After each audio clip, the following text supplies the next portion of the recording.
Elon Musk awoke to an unprecedented sight on his phone screen. A staggering 99 missed calls, all from the same unidentified number, had flooded in throughout the night. Most individuals would have dismissed and blocked such a persistent caller without a second thought. Yet, an inexplicable urge compelled Elon to return the call. On the other end was a distraught 78-year-old grandfather whose grandson had vanished following a heated argument 3 days prior.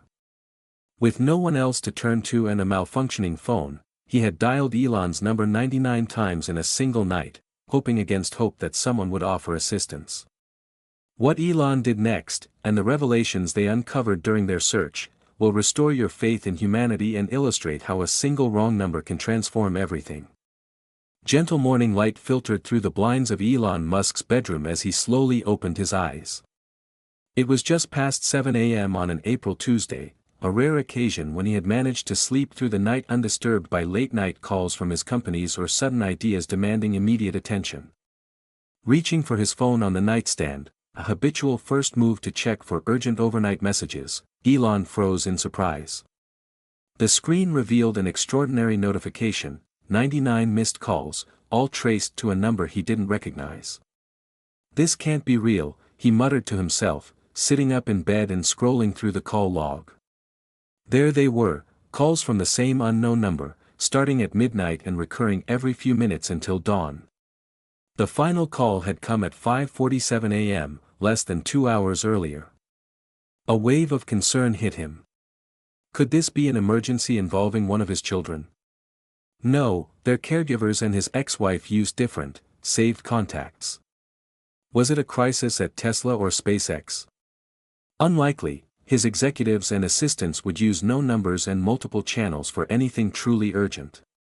Yet, 99 calls overnight suggested someone was desperately trying to reach him. This wasn't a random telemarketer or prank, it was a plea that persisted hour after hour. After a quick shower and a cup of coffee, Elon decided to call back. Whatever prompted those 99 attempts merited investigation. He hit the callback button, bracing for the unknown. The phone rang once before a voice answered. "Hello," came a shaky, elderly male voice, tinged with relief. "Hello. Is someone there?" "Yes, this is Elon Musk," he replied, keeping his tone neutral. "I received several calls from this number overnight. Is everything all right?" A brief pause followed, then the voice returned, now laced with astonishment. "Elon Musk? The Elon Musk?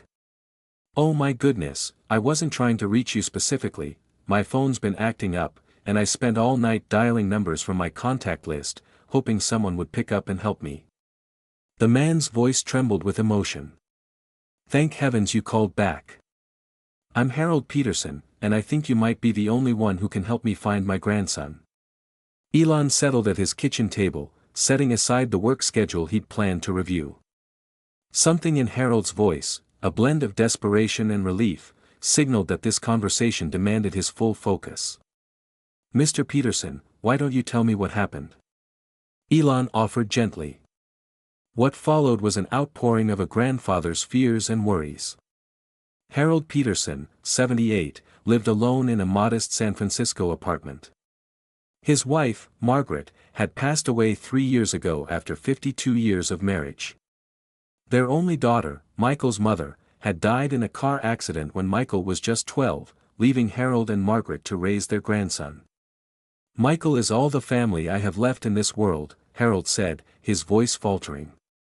"He's been missing for 3 days, and I'm terribly worried." Harold explained that Michael, now 24, had faced challenges in recent years.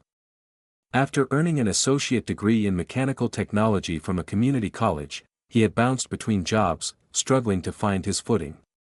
About 6 months ago, after losing yet another job, Michael's drinking worsened. Harold invited his grandson to move in temporarily until he got back on track. "Things were good for a while," Harold said. "Michael helped around the house, looked for work, and I thought he was turning a corner. But last Saturday, we argued over his drinking. I found empty bottles hidden around the apartment, and when I confronted him, he got defensive. I lost my temper. I said some harsh words I now regret. Michael stormed out, and I haven't seen or heard from him since. Harold had contacted the police, but they informed him that, as Michael was an adult who left voluntarily after a dispute, they couldn't act unless there was evidence of a crime or danger. They took a report but made it clear it wasn't a priority case.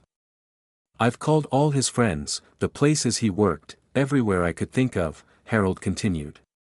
No one's seen him.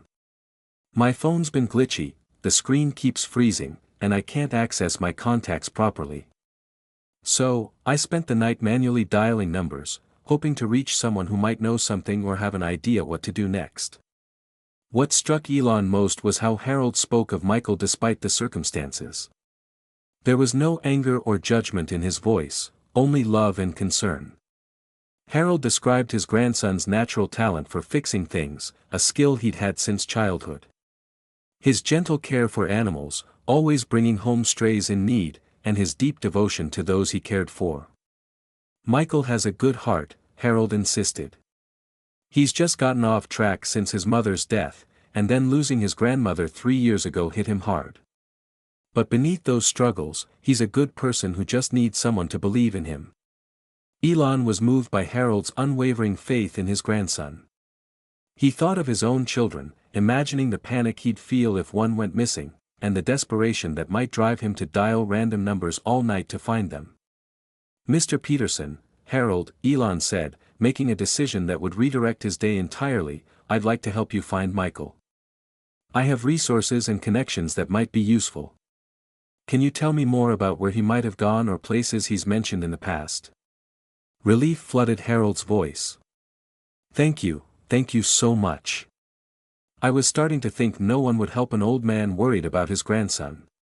Over the next half hour, Elon learned more about Michael Peterson. He was of medium height, with dark brown hair usually a bit overgrown, a small scar above his right eye from a childhood fall, and often wore a gray hoodie that belonged to his mother. He had few close friends but had mentioned spending time at a waterfront park when he needed to think. He likely had no credit cards and very little cash, and his phone was probably off. Harold had tried calling repeatedly without success. I'll come pick you up, Elon decided. We can search for Michael together. 2 people can cover more ground than one, and you'll recognize him right away if we find him. You'll do that? Harold asked, his voice brimming with surprise. But you must be so busy. I never expected. Sometimes the most important things are the unexpected ones, Elon replied simply. Send me your address. I'll be there in about an hour. After coordinating with his assistant to reschedule morning meetings, Elon drove to the address Harold provided. It was an older part of San Francisco, a neighborhood of small apartment buildings from the 1960s and 70s that had somehow resisted the city's rapid gentrification. Harold's building was a 3-story structure with faded blue paint and a small, well-tended flower bed by the entrance, as Elon later noted. Harold Peterson waited outside, a lean figure in a beige sweater and worn corduroy pants that seemed too large for his frame. His white hair was neatly combed, and he leaned on a wooden cane, his eyes anxiously scanning the street until he spotted Elon's car pulling up. As Harold carefully settled into the passenger seat, Elon noticed the man's hands, marked by arthritis but still strong, the hands of someone who had worked hard all his life. Harold clutched a faded photograph of a young man with thoughtful eyes and a tentative smile. Michael, taken last Christmas, he explained, catching Elon's glance. One of the good days, we had dinner together, and he fixed my old radio, which I thought was beyond repair. They began their search at the waterfront park Michael had mentioned liking. It was a modest green space overlooking the bay, with benches facing the water and the Golden Gate Bridge visible in the distance. Walking the paths slowly, Harold shared details about his grandson that revealed the depth of their bond. He loves watching the container ships come in, Harold said as they passed a lookout point. Since he was a kid, he was fascinated by how such big things could float. He'd build little boats from whatever he could find and test them in the bathtub. At every potential spot, Harold showed Michael's photo to anyone who might have seen him, park staff, regular visitors, nearby shop owners. No one recognized him, but all promised to call if they spotted someone matching his description. As the morning yielded no results, Elon realized they needed a more structured approach. During a coffee break at a small cafe where Harold rested his tired legs, Elon made several calls. He contacted shelters, hospitals, and community organizations across the city, leveraging his name and resources to ensure his inquiries were taken seriously. "I've been trying this for days," Harold said, watching Elon work his phone, "but no one answers my calls or gives me any real information." "Unfortunately, that happens too often," Elon replied. "But we'll keep trying until we find him." By early afternoon, they received a promising lead. A mission worker downtown recalled someone fitting Michael's description arriving 3 nights ago, around the time he left Harold's apartment. "Let's head there," Elon suggested, assisting Harold into the car. The elderly man was visibly exhausted but refused to go home without finding his grandson. "I need to see him with my own eyes," Harold insisted. "I need to tell him I'm sorry for what I said." The downtown mission occupied a converted warehouse in one of the city's poorest areas, offering food, temporary shelter, and support services to those who had lost housing or were in distress. The building was weathered but clean, with a hand-painted sign above the entrance reading, "Hope starts here." Inside, they were greeted by Grace, a volunteer coordinator in her 50s with gray hair tied in a practical ponytail, her eyes reflecting both compassion and the weariness of witnessing too much human suffering. "I think the young man you're looking for is here," she told them, leading them down a corridor adorned with colorful murals painted by mission clients. "But he goes by Mike, not Michael, so it took us a while to connect the dots when you called." She paused before double doors leading to the mission's kitchen. "He's been helping out there since his second day with us. He's good with his hands, fixed our commercial mixer, which had been broken for months." Grace opened one door, revealing a bustling kitchen preparing lunch. Several people in aprons chopped vegetables, stirred large pots, and assembled trays of sandwiches. There, at a stainless steel worktable in the back, stood a young man with dark hair falling over his forehead, carefully slicing bread with intense focus. "Michael," Harold whispered, his voice too soft for his grandson to hear over the kitchen noise but filled with such relief and love that Elon felt like an outsider witnessing something deeply personal. Grace called out, "Mike, you have visitors." The young man looked up, his expression shifting from surprise to shock as he recognized his grandfather. For a moment, he froze, knife in hand, uncertainty flickering across his face. Then he carefully set the knife down, wiped his hands on his apron, and approached slowly. "Grandpa," Michael said, his voice a mix of astonishment and weariness. "What are you doing here? How did you find me?" Before Harold could respond, he stumbled slightly, his cane slipping on the smooth floor. Michael rushed forward, all hesitation forgotten, extending a hand to steady the older man. "Are you okay?" Michael asked, his cautious look turning to concern. "You shouldn't be walking like this. Your hip." "I'm fine. Now that I've found you, everything's all right," Harold said, gripping his grandson's hand with unexpected strength. "I've been searching everywhere, Michael. I was so worried." Grace tactfully suggested they use a small consultation room off the main hall for a private conversation. As they followed her, Elon hung back, feeling the reunion should be private. But Harold turned, noticing his absence. "Please come with us, Mr. Musk," the elderly man requested. "I wouldn't have found Michael without your help. You're part of this now." The consultation room was simple yet cozy, with a small sofa, 2 armchairs, and a window letting in afternoon sunlight. Harold sat on the sofa, and Michael joined him hesitantly, leaving space between them. Elon took one of the armchairs, striving to remain unobtrusive. An awkward silence fell, then Harold and Michael spoke at once. "I'm sorry," they said simultaneously, then stopped, looking at each other in surprise. "You first, Grandpa," Michael said quietly.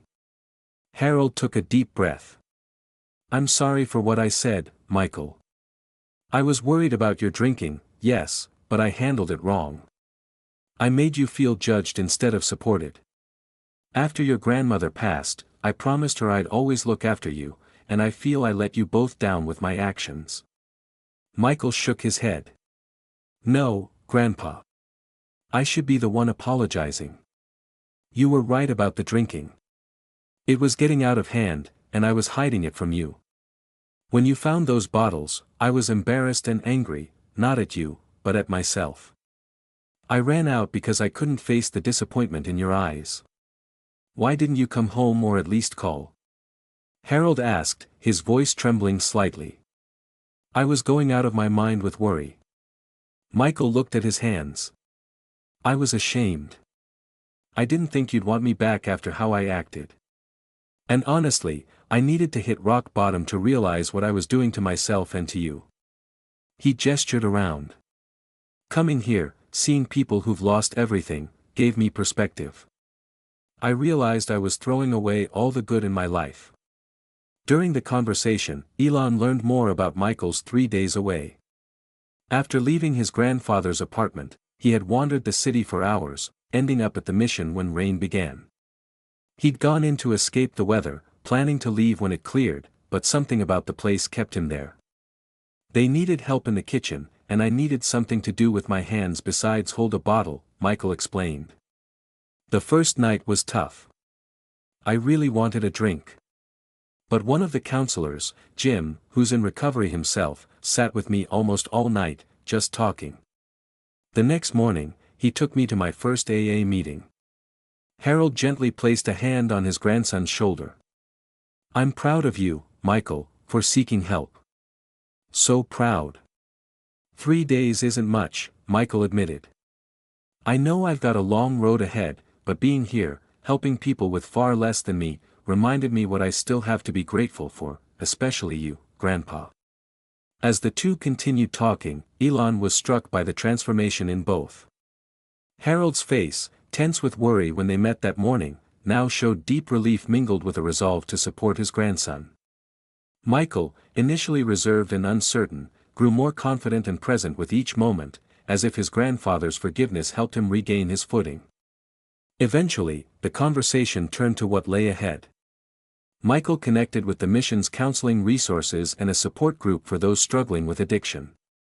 He wanted to keep attending meetings and volunteering at the mission but also wished to return home.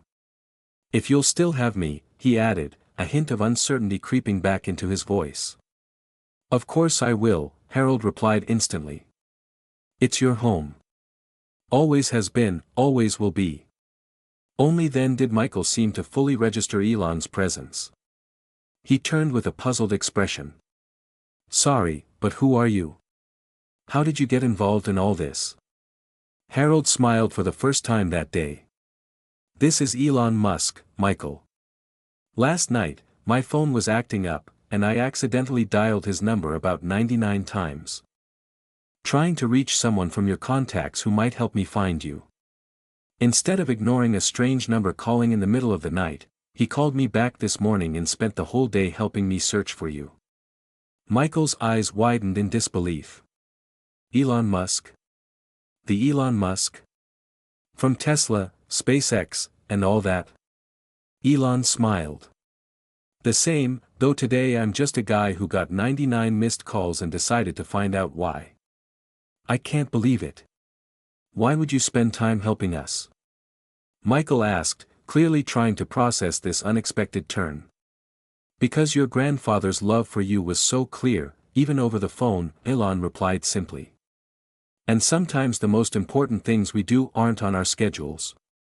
As they prepared to leave the mission, Grace pulled Elon aside while Harold and Michael gathered Michael's belongings. Michael, has been a real asset here the past few days," she told him. "He has a natural knack for machinery, fixed our kitchen equipment that had been a problem for months. He mentioned having a technical education but can't find steady work." Elon nodded thoughtfully. Harold had mentioned his grandson's mechanical technology degree. What equipment did he fix? The commercial mixer, an industrial dishwasher, even an old heating system that had been making odd noises all winter, Grace replied. He seems to intuitively understand how things work and gets along well with people here, patient, kind, non-judgmental, which is rare. This information stuck with Elon, alongside what he'd observed in Michael throughout the day, his attention to detail in the kitchen, how he rushed to support his grandfather when he stumbled, his honesty about his struggles, and his determination to overcome them. Before departing, Elon exchanged contact information with Harold and Michael, promising to check in. He drove them to Harold's apartment as the late afternoon sun cast long shadows over the city. The car conversation was lighter now, with Michael pointing out places he'd wandered for 3 days, and Harold recounting his own searches in those same areas. "I walked until my hip wouldn't let me go further," Harold admitted. "Then I'd rest and start again. I just had to find you before something terrible happened." "I'm sorry I made you go through that, Grandpa," Michael said quietly. "I promise I won't disappear like that again."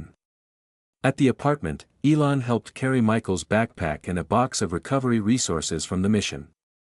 The place was modest but immaculately clean, with furniture clearly cared for over decades. Walls held photos of Michael at various ages, alongside pictures of a woman who must have been Harold's late wife, Margaret. "Would you stay for dinner?" Harold offered as they set down Michael's things. "It's the least we can do after your help today." "Thank you, but I need to go," Elon replied. "You two have plenty to discuss, and I've got calls I've put off all day." Before leaving, he took Michael aside for a brief chat.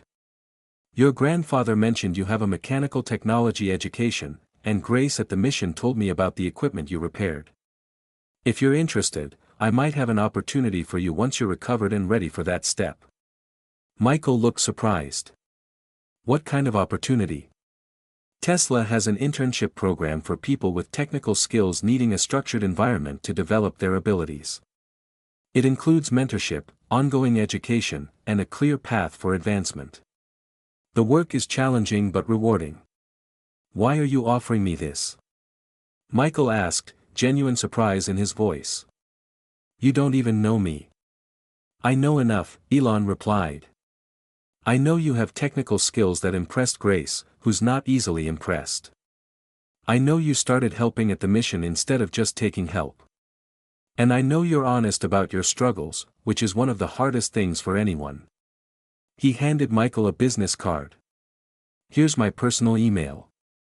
When you're ready, no pressure, no deadlines, send me a message, and I'll connect you with the program director. The opportunity will be there when you're ready for it." Gratitude mixed with a spark of hope, or perhaps the first glimmer of belief in his own potential, shone in Michael's eyes. "Thank you," he said simply. "I won't waste this chance." Elon shook their hands and headed for the door. Harold followed him into the hallway. "I don't know how to thank you properly," the elderly man said, his voice thick with emotion. "Not just for helping me find Michael, but for seeing his worth when he couldn't see it himself." "No need to thank me," Elon assured him. "Just keep doing what you're already doing, believing in him, even when it's hard." Over the next weeks, Elon kept in touch with Harold and Michael, regularly checking on their progress. He learned that Michael attended AA meetings daily and had completed 30 days of sobriety. Harold's health improved as the stress of worrying about his grandson eased, and they rebuilt their relationship on a foundation of honesty and mutual support. 3 months after their initial encounter, Elon received an email from Michael. It was thoughtfully written, balancing formality and informality, expressing gratitude for the internship opportunity and updating Elon on his recovery progress. "I've been alcohol-free for 90 days. It hasn't been easy, but having a purpose each day makes it possible. I still volunteer at the mission twice a week and help Grandpa with maintenance at his apartment building. The property manager even hired me part-time to do repairs for other residents. If you think I'm ready for the internship we discussed, I'd be grateful for the chance to interview. If not, I understand and appreciate your support either way." Elon arranged a meeting with the program director for the following week. Later, the director reported that Michael had impressed the panel with his technical knowledge, humility, and candid acknowledgement of past struggles and current recovery efforts. "We'd like to offer him a spot in the next cohort," the director said. "His technical skills are exceptional, and his personal journey shows the resilience we value." Plus, we could use someone with his talent for troubleshooting equipment. 6 months after those 99 missed calls that started it all, Elon attended a small celebration at Harold's apartment. Michael had completed his first internship quarter with top marks, received a 6-month sobriety medal, and Harold. This concludes our narrative journey. I trust you found this gripping saga of intrigue, cutting-edge innovation, and astonishing discoveries captivating. From where are you tuning in today? I'm curious to learn which corner of the globe this tale has touched. If this escapade held your interest, please give this video a thumbs up and consider subscribing to the channel for a steady stream of compelling, mind-expanding stories just like this one. Fresh material is posted frequently, ensuring you're always in the loop for the newest spellbinding adventures. Be sure to pass this video along to your loved ones and friends. It's a great way to share positivity and insight while expanding our circle of story enthusiasts. Your encouragement is invaluable. Thank you for joining me, and I look forward to welcoming you back for the next tale.